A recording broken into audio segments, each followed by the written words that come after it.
This is The Fit Mess with Zach and Jeremy. Anxiety is high for everybody right now. I know I'm feeling it. I know Zach's feeling it. I know most of the world is feeling it right now.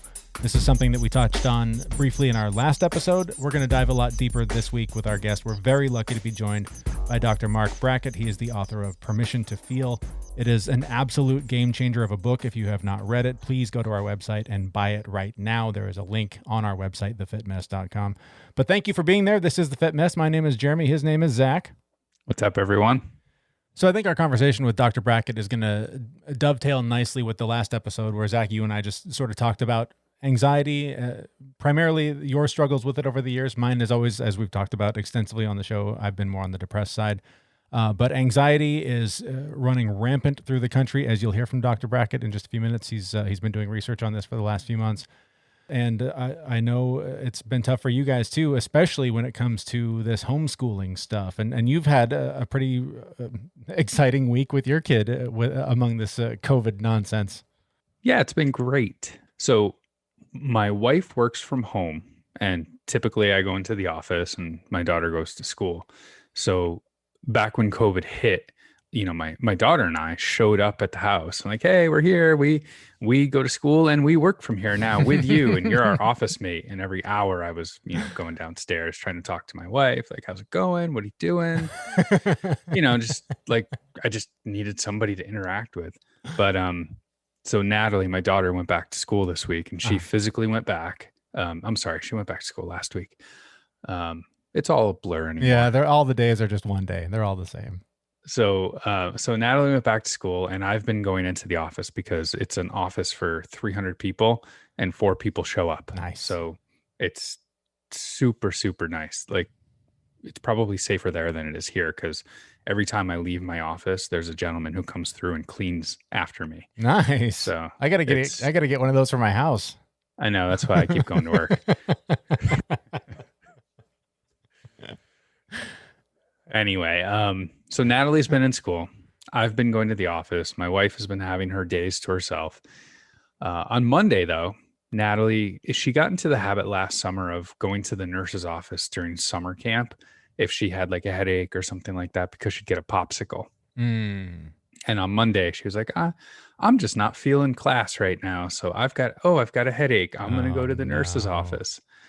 So she went to the nurse's office, and of course, headache is a COVID symptom. So she got sent home, and she couldn't go back until she got a negative COVID test. So now my wife texted me. She's like, Natalie's coming home. I'm already at work. It's with the two of us home and working, we can manage her for the most part. Otherwise, she'd just watch TV all day. Mm-hmm. But so I was like, okay, well, I'm coming home. I'm not going into the office. And the turnaround, like I heard one guy, it took him 8 days to get a COVID test result back. Right. Plenty of time to actually get COVID if you didn't have it when you got the test 8 days ago. Exactly. Yeah. And someone else is like 2 to 4 days. And we went in the next day, and she got her test, and we got our results back an hour and a half later. I am curious. So she got the COVID test. Was it the nose swab? Did they tickle her brain with the Q-tip? Yep. She came home from that, and she was like, that was the worst thing ever. Oh, I bet. So then we had to have the conversation of, okay, if you have a headache and it's uncomfortable, that's one thing. You need to really just deal with that. Mm-hmm. If you have a headache and you're in pain, go to the nurse's office. So I don't know. I just never expected to have this conversation with my 9-year-old of like, if you have a COVID symptom and it's uncomfortable, right, deal with it. Right. And if you just want a popsicle, don't ask the nurse. Yeah. Ask somebody else. Like, I'm at work, mom's at work. We don't have time for this nonsense.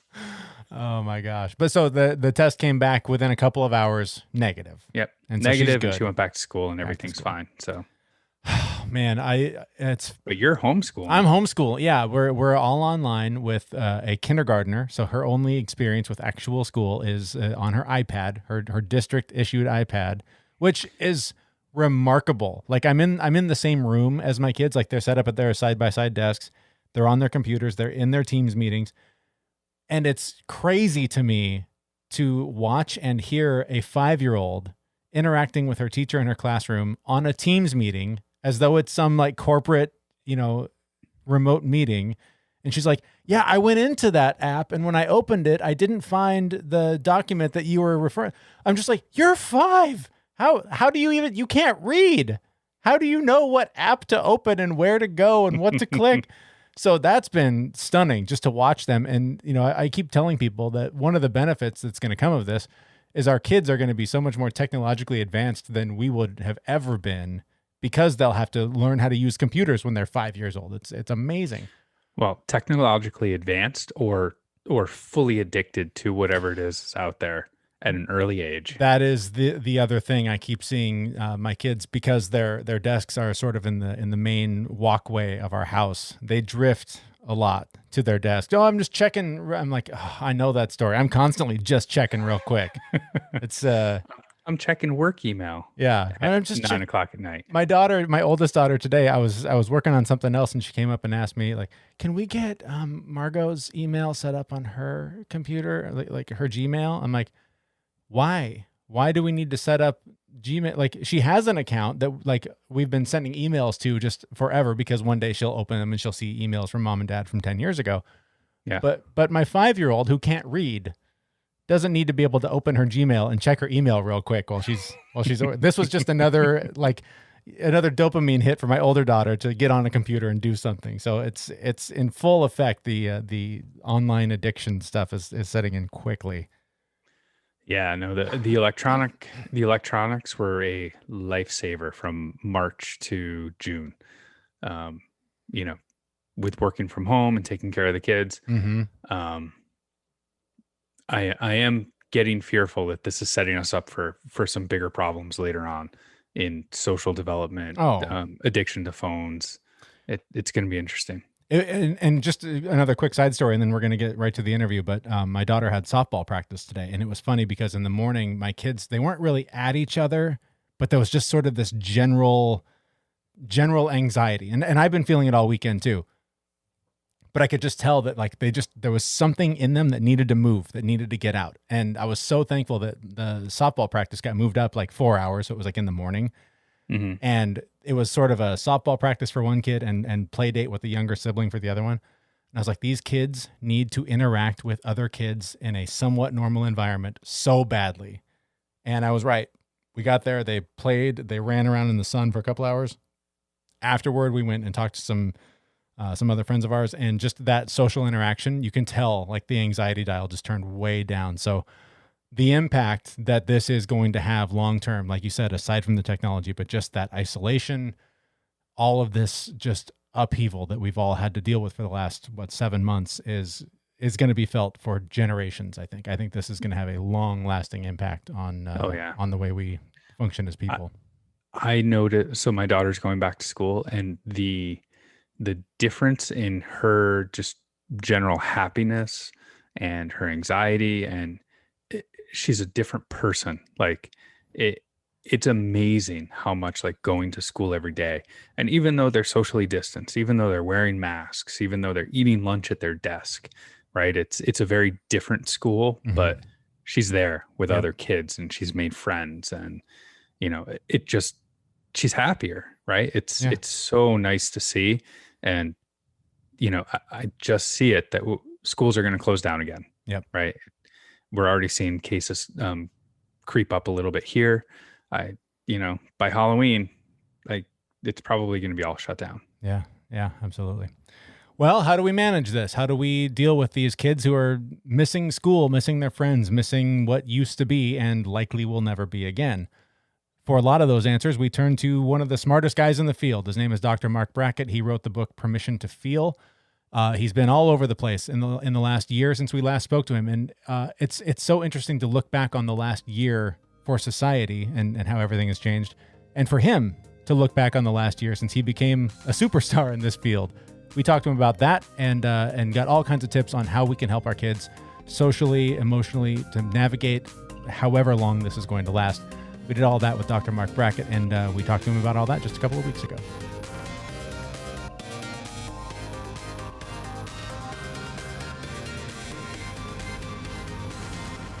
Let's start with the book and the last year for you. this thing hit the shelves, and then you just exploded into a huge star. What's this year been like for you with the success of this book?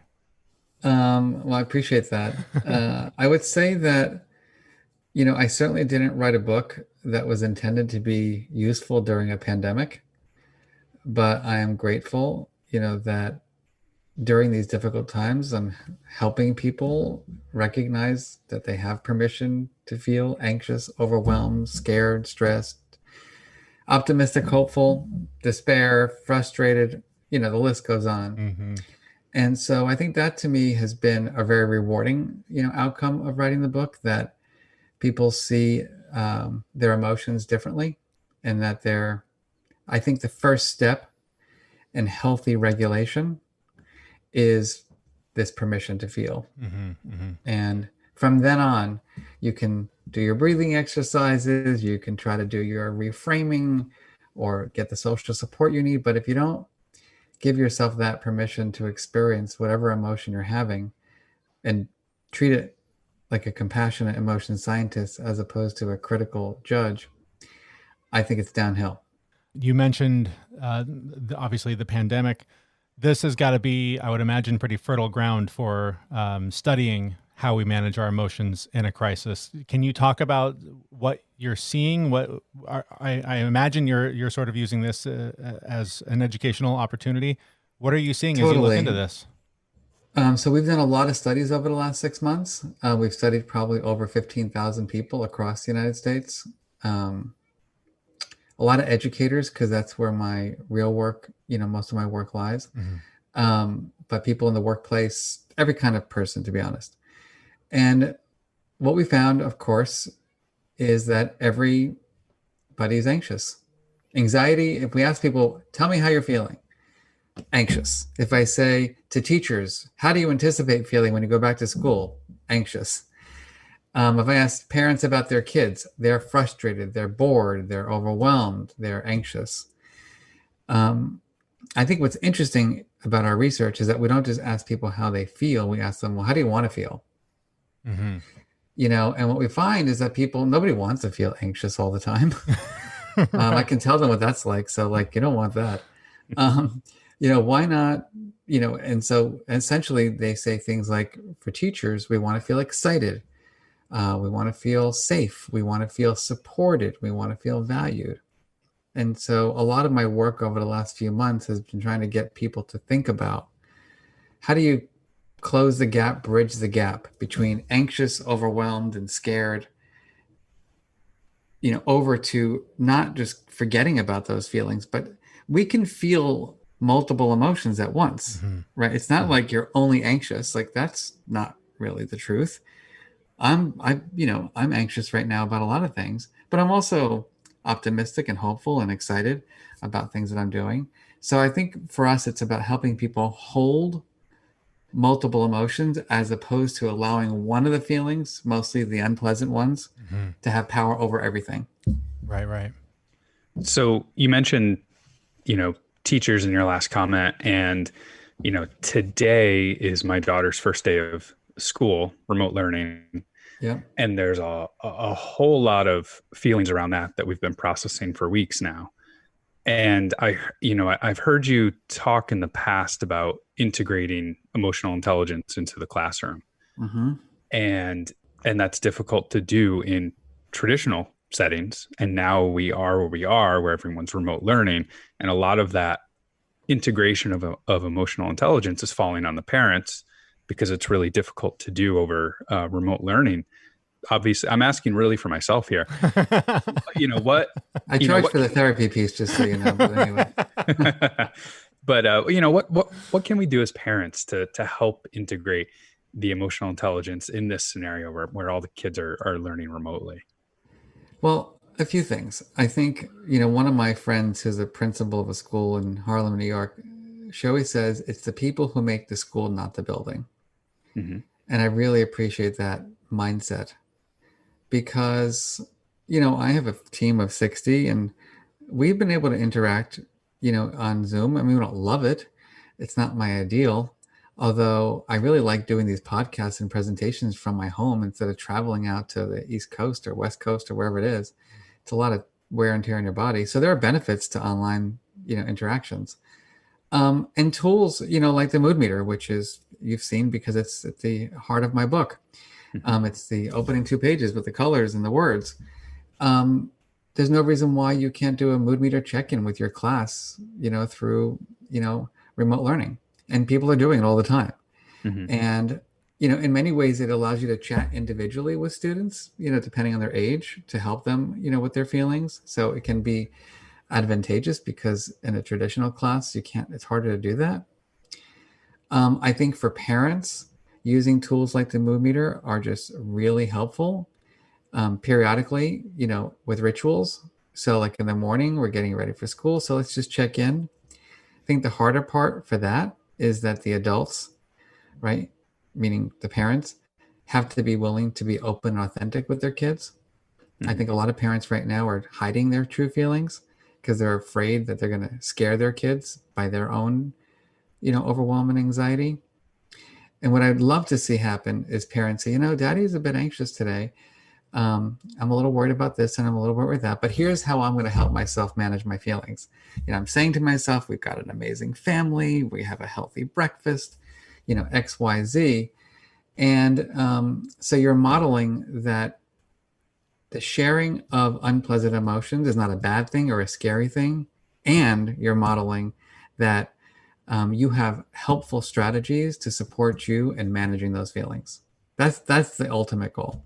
I'm curious, as the developer of the ruler method that is in thousands of schools across the country, that's not something that most parents are equipped to teach. And so that is something that's gone online.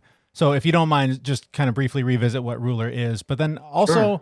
I've heard there's one speaker locally in particular that talks about racial equity in schools a lot. And they have concerns about teaching particularly social behavior in school.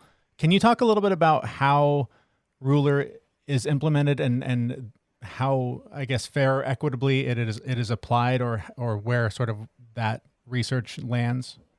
Yeah, of course. I think it's a really important point because I think that in the wrong hands, like, for example, some people think that social and emotional learning is about controlling the underserved population. Right.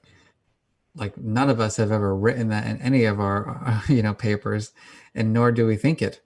It's the opposite, because what this work is about is helping people find the strategies that work best for them to support them in achieving well-being and good relationships and helping them achieve their dreams. It's not for me to tell anybody what they should be doing to regulate.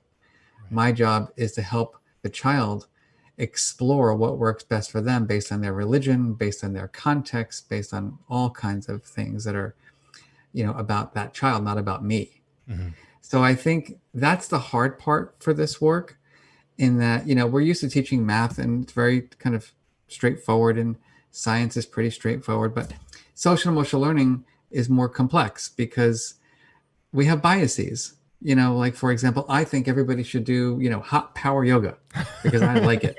Right. But like, what the heck is up with that? Like, I've had the privilege of learning that and liking it, and I'll never do it again because who the heck nowadays wants to go into a hot room with people breathing? But, that was my past favorite strategy, but I got to learn a new one because I ain't doing that one anymore. Right. But my point really is that we have all these biases that we're not aware of because we live in a culture that just programs us subconsciously. And those come out or can come out in the classroom, whether it be but other people's or people's in general implicit bias around reading emotion, right? That we have a stereotype in our nation, that people of a certain color, of a certain gender, right? They're more likely to express anger. And so we'll look for that anger in that face, and we'll project anger in that facial expression when it's not anger. In psychology, and among children who come from very abusive backgrounds, it's called a hostile attribution bias, where we, saw daddy and mommy like making a lot of angry faces as a kid and, being mean and cruel. And we then internalize that. And then we kind of are vigilant and just thinking that people are expressing that. So that's just one example. I think we also need to think through. So ruler, right, is recognizing emotions in myself and others. So when I'm reading your facial expressions right now, right, I don't want to make assumptions, right? The only way to really know how someone is feeling is to ask them. Mm-hmm. We've been tricked by TV shows and other things that like, it's just easy to pick people's or read people's expressions. It's not as easy as people think. Understanding emotions is like, all right, well, do I know why you're feeling the way you are? Like Jeremy, Zach, do I know what's going on in your brain around your frustration or your anxiety? Because if I don't know the reason, for your anxiety, it's going to be hard for me to help you manage it, right? If I'm anxious about an upcoming test, it's really different than if I'm anxious about what I'm going to get beat up on my way to school. Right. And so you got to know the real underlying reason for it. And then labeling it is it anxiety or is it overwhelmed or is it fear? And then there's the expression of emotion, the Ian ruler. And I think here is where other aspects of equity really are important to consider, because as a white privileged guy, right, I have the permission to express my anger in ways that maybe a black male doesn't. And so, kids who are black and being raised, by parents who are concerned about their health and safety, right, are programming, you can't express this, be careful here. That's a lot of extra weight, put on our BIPOC community that I don't have. And so that's not only forcing me to live, that poor child is having to live in like a dual existence and having to self-monitor in a different way than I would have to self-monitor. So that's the structural things that we have to deal with. Like, what do we need to do in terms of shifting, the mindsets of our nation around who has the privilege, right, to express emotions. And then regulation, as I've said, is a tough one, because a lot of people think of emotion regulation as self-control. It's one piece of it. Right. Like, yes, I'm trying to, I put on my COVID-5. I'm pissed at myself for like, I thought I was going to have a better exercise routine and eat healthier. Meanwhile, my mother-in-law's been here and she's like from Panama and she likes to have salt and rice every night and beans and beef. I'm like, what am I doing in my life? But I'm eating it. That's what I'm doing because it tastes good. Yeah, definitely. She's back in Panama, thankfully, after 6 months. And with no yoga, like, what are you going to do? I mean, no yoga, eating beef and rice. Like, what are you going to expect? I want to shift gears just a little bit and kind of talk about, you mentioned the COVID-5. I would have loved the COVID-5. I've been a little bit higher than that myself, but it's an interesting time that we're living in. And before COVID, right, health and well-being, right, was people thought of it, but now I think it's more important than ever that we think about those things. But how are emotions, and especially unprocessed emotions, how are they having like a physical impact on our bodies? And have you seen any data on this in the last 6 months, or even has it changed dramatically? Well, for sure. I mean, we know pre-COVID, right, that there was a lot of anxiety and despair and depression in our nation. Some studies show that there's as much as an 8-fold increase, in anxiety. Wow. And I think for people, like, it's very important to distinguish, the good stress from the bad stress. So, I put myself under a lot of pressure because I'm trying to be creative during these difficult times. I'm trying to get out of my comfort zone. I'm trying to, really make ruler even better, than it was. And I like that kind of pressure. That makes me creative. That makes me information gatherer. It makes me more collaborative, actually, because I want to hear other people's opinions. But then there's that, acute stress, the chronic stress, and the toxic stress. The stress that makes you not want to get out of bed in the morning, the stress that makes you feel like, what's life's purpose? kind of experience, the stress that makes you, ruminate throughout the day about your finances, about your health, and about your safety. That's the stress that really takes its toll on our physical and mental health, from our immune system being compromised, because when we have, periodic releases of cortisol is what keeps us safe, right? It's like, oh God, I got to protect myself. I got to, jump out of the way of this car. But when your body and brain are in constant fight or flight or freeze mode, your body responds differently. And it responds in a way that thinks it's going to be short term, but it's really long term. And those chemicals are responsible for breaking down proteins in our bodies, affecting the way we process information, affecting insulin levels, which then affect our cravings for more unhealthy kinds of foods. And so, to me, honestly, it's our moral obligation to ensure that people don't stay in that chronic toxic stress place, because it literally is a public health phenomenon. It is killing people, and there are ways to support people. Even people in the most dire circumstances can learn strategies to support them and just decreasing, that vigilance, and that kind of activation. I know my way of supporting people over the last 6 months has actually been giving copies of your book. Oh, that's very sweet. Thank you. It in the last Keep 6 doing months, that, by the way. It's a great strategy. it has quickly become the most gifted book that that I give out. It's on paperback now. You can get a deal. Exactly.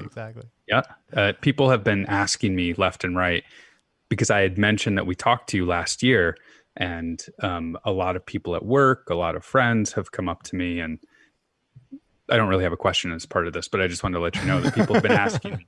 That's all right. I prefer you to keep talking about that. Yeah, exactly. Yeah, they what should I do? I'm really stressed out. I'm really anxious, and I've been giving them your book, and there's been a lot of really great feedback, and that just reinforces my opinion that since I read it last year, it really has become one of my favorite books. Oh, thank you. Personally, and on it's part of my toolkit.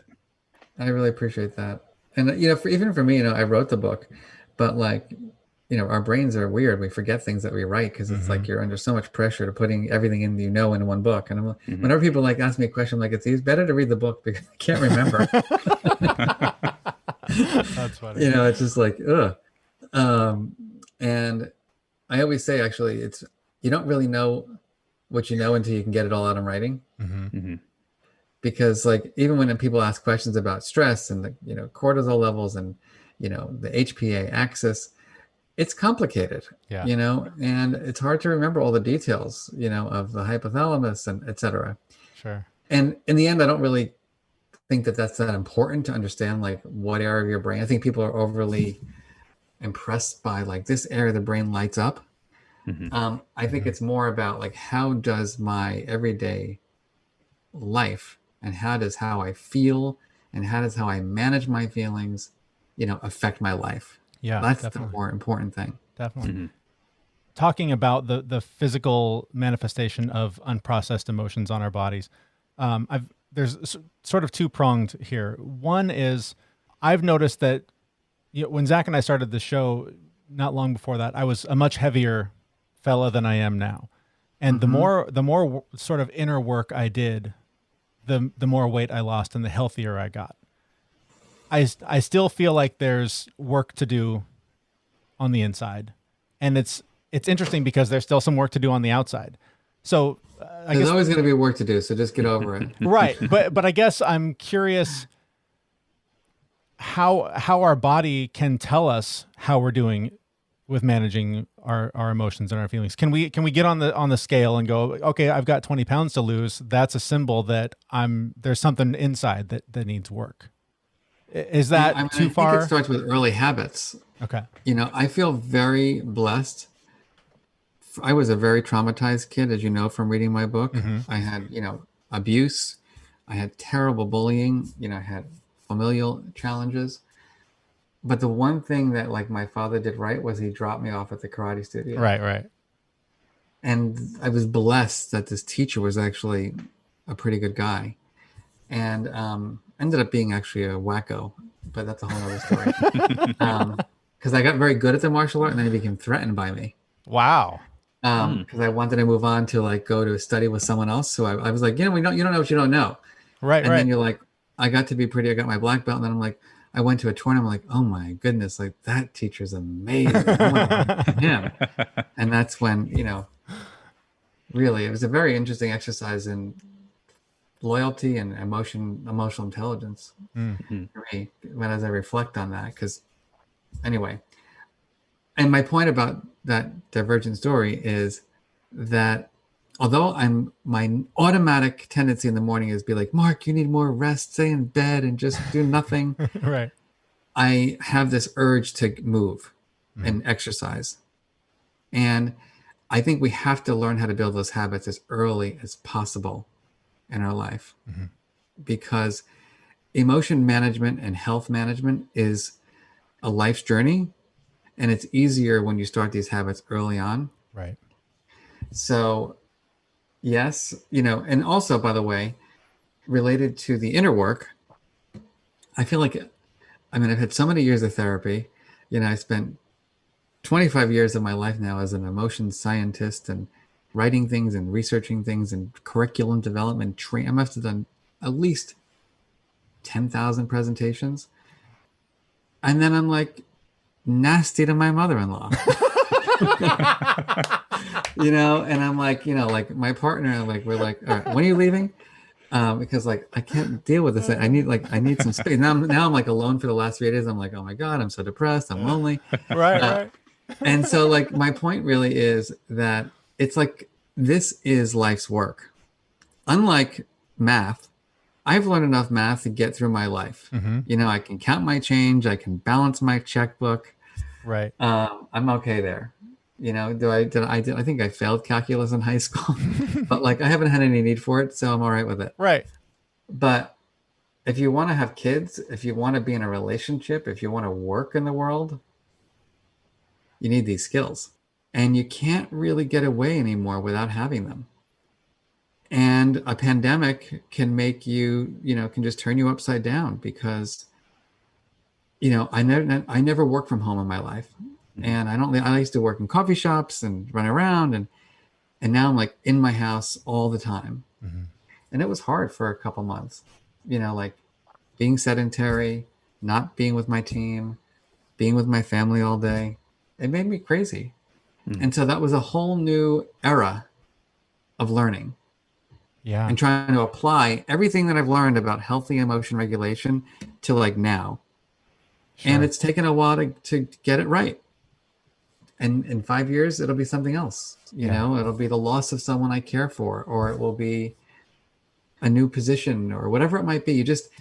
That's why it's like an attitude piece that we have to have around emotional intelligence. Not like I've got it, but I'm a work in progress and I'm in learning mode all the time. I struggled with that when we went remote. I'm very good at reading other people's emotions in person. I can read body language. It sounds maybe a little woo-woo, but I can read the energy in the room. And at least you think you can. Yeah. I'm generally good at it. I'll send you a study to read about that. But anyway, I don't know what it is, and I could never write down what it is that I recognize. But since going remote, I lost a lot of that. I couldn't read people as well as I used to be able to. And I was really upset for a good couple of months that I was losing my edge or, wasn't able to be as effective as possible. And it took about 2 months before I realized that, wait a minute, this is an opportunity for me to get better at recognizing my own emotions, other people's emotions in a totally different way that's probably going to be really normal going forward. Makes sense. That's great. That's the kind of self-awareness we want to have, everywhere. Recognizing, well, I'm not really sure about this, or I'm not really sure how people are feeling. And going back to school, it's why teachers can't just look at these facial expressions and say, oh, everybody's fine. You really got to check in. Yeah. I had a a clash with my own emotions recently that I talked about on the show, and I'm kind of curious if this is what you mean when you talk about how unprocessed emotions have a way of presenting themselves for you to manage. And the short version is that basically I kept having these random flashbacks of painful childhood memories where I was alone and crying and just really just terribly upset. And they were just random, like just completely out of nowhere. And I hadn't thought about these things in 20 years. And one night I was sitting with my kid in her room and just helping her get to sleep. And she's laying there snuggling with a little doll that we got on a trip recently. And I just decided to take that moment and go, I'm going to just meditate on these memories and why they keep coming up. And as I was holding kind of her hand and feeling that doll, I flashed back to the trip that we were on that was just before COVID, before everything locked down. And I just, all of these dots connected in this kind of strange light tunnel where I connected that so much of the fear and anxiety and stress that I'm feeling now, but maybe not really aware of, it's just sort of this undercurrent, are tied to that same childhood feeling of fear and not being safe and being alone. And it was strangely healing, like just being able to sort of recognize, okay, that's the message my body's trying to tell me. Is that in line with what you say about unprocessed emotions sort of forcing you to deal with them eventually? We're going to do a whole nother session on this one. I think it's partly that. I just think that, our emotions are triggered by our senses, and that maybe it's sight, smell, touch, cognitive memory. But I think what's beautiful about what you shared is that, you gave yourself the permission to just go there. You didn't be like, that's bad, I don't want to regress or transgress, right? You were like, I'm going to meditate on this. I'm going to reflect on this. Yeah. And treat it as an experience, right? Not as something that has power over who you are as a dad and, makes you have to feel bad about yourself. Right. And that's the distancing. That's an important strategy actually, which is, called psychological distancing, where you can distance yourself from the experience and not allow the experience to just like take over, but learn from it. Like I have a similarly in my here, all of my control issues, which are, according to my family, like they can write volumes on them, have come out during this crisis. And so if I feel like I ate shit, I yell at everybody else about what they're eating, right? Yeah. If I feel lazy, it's like, oh, you don't want to exercise anymore? It's like I just project onto everybody, and I'm even aware of it when I'm doing it. I'm like, Mark, come on, you're the director of the Center for Freaking Emotional Intelligence. Like, come on, you can do this. You can do it. And then I'm just like, I can't do it some nights. I'm like, and so you got to give yourself the permission to fail too, and you got to give yourself the permission to apologize. And you got to give yourself the permission to forgive when other people make mistakes, because this is hard stuff. And it's like, why, there's actually good research on this. When people they did a study where people who held grudges versus people who forgave, and they asked them literally jump in the air after they wrote the grudge letter or the forgiveness letter. And the forgiveness people like jump like 6 inches higher on average than the grudge people. And so like literally writing about forgiveness, like just makes you lighter. That's insane. Yeah. So there are, physical interesting benefits to these, to not being so self-critical and having much greater self-compassion. Yeah. So I just took away from that I'm going to write a forgiveness letter right before my workouts right. So I can get a little extra in there. There you go. So I've go to Dunkin' Donuts afterwards. Yeah. Right. You don't have where you guys are on the West Coast, right? I'm on the East Coast. Oh, you are? Okay. I am. I used to love Dunkin' Donuts. I dropped a whole bunch of weight a long time ago, and I used to get an extra large coffee with extra sugar and extra creamer with a French vanilla shot, and I had that every morning. And a glazed donut or a muffin.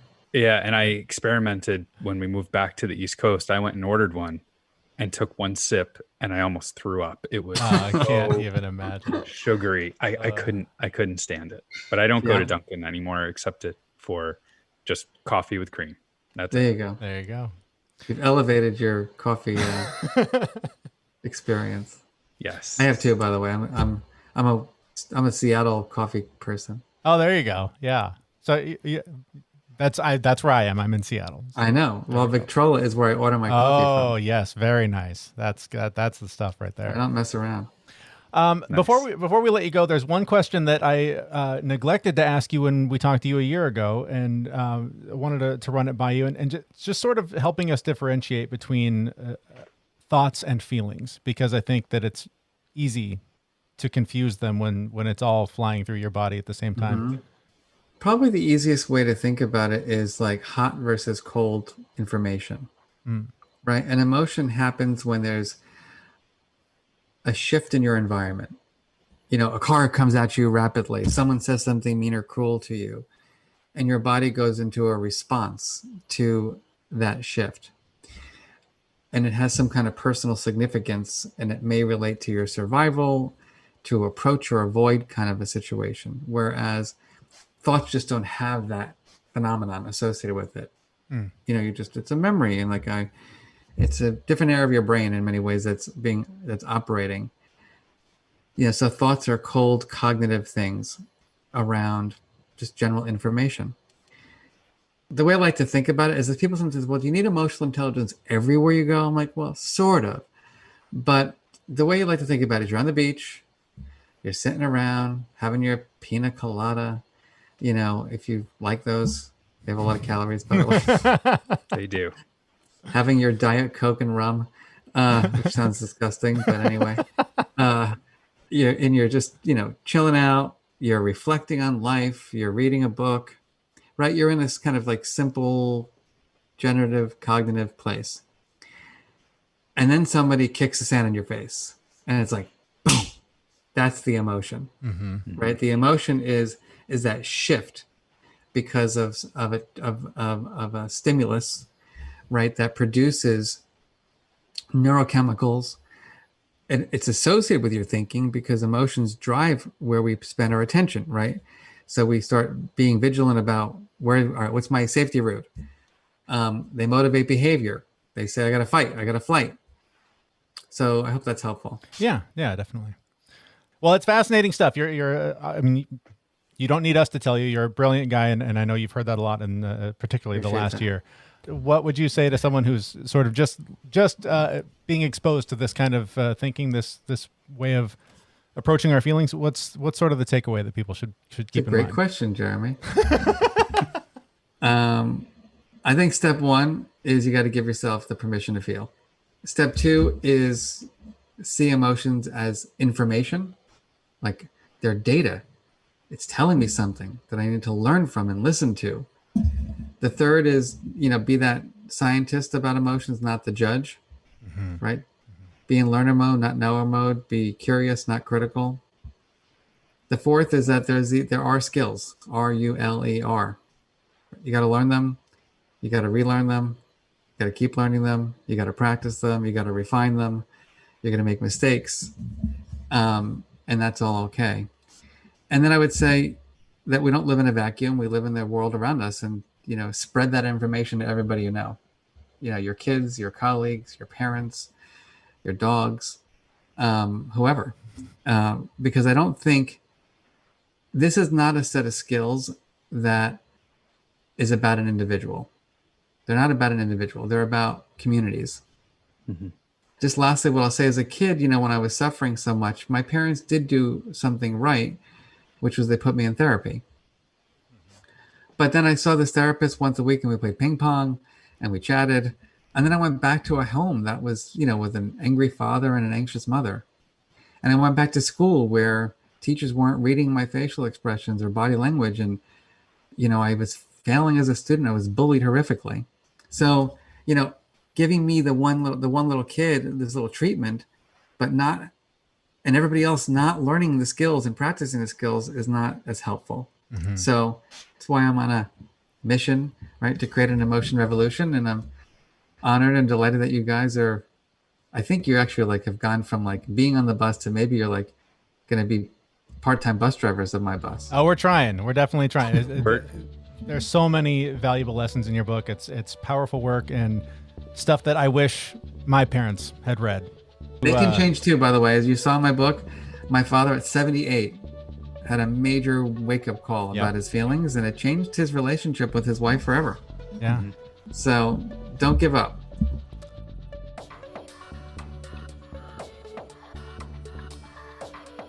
All right, that's Dr. Mark Brackett. He is the research psychologist and founding director of the Yale Center for Emotional Intelligence and professor in the Child Studies Center at Yale University. So sharp dude, knows what he's talking about, a lot more than we do. That's why we love having him on. And especially, this just, like I said at the beginning of the show, this dovetails off of what we were talking about last week, just the anxiety on overload. I've spent the last couple of days just feeling generally on edge. There's just so much with just trying to keep it all together with school, with work, with, wherever you come down on the election that's coming up, everyone's really feeling anxious about that. There's just a lot going on in the world. So I know for me, it always helps when I hear someone like him saying, yeah, everyone feels this way. It's normal. You and everyone else. So I don't know, maybe that's just me, but I don't think so. I think generally when I can normalize a situation because other people are experiencing it, it helps me. Yeah, no, my big takeaway from that was, he is incredibly educated and smart in the area of emotional intelligence. And he made a couple of comments about how he missed signs of his emotions. Right. So even somebody as high as him in this field, even he makes mistakes. Right. So it tells me it's okay. I love hearing people who know as much as there is to know about whatever it is, and hearing that they also struggle, because that, again, comes back to the core mission of what we do here, is just to normalize, to share in the struggle of what this experience is for everybody. And that, again, it just makes it easier to digest when things are tough or when I fall down, to get back up and keep trying. Yeah, it's so easy to know what to do.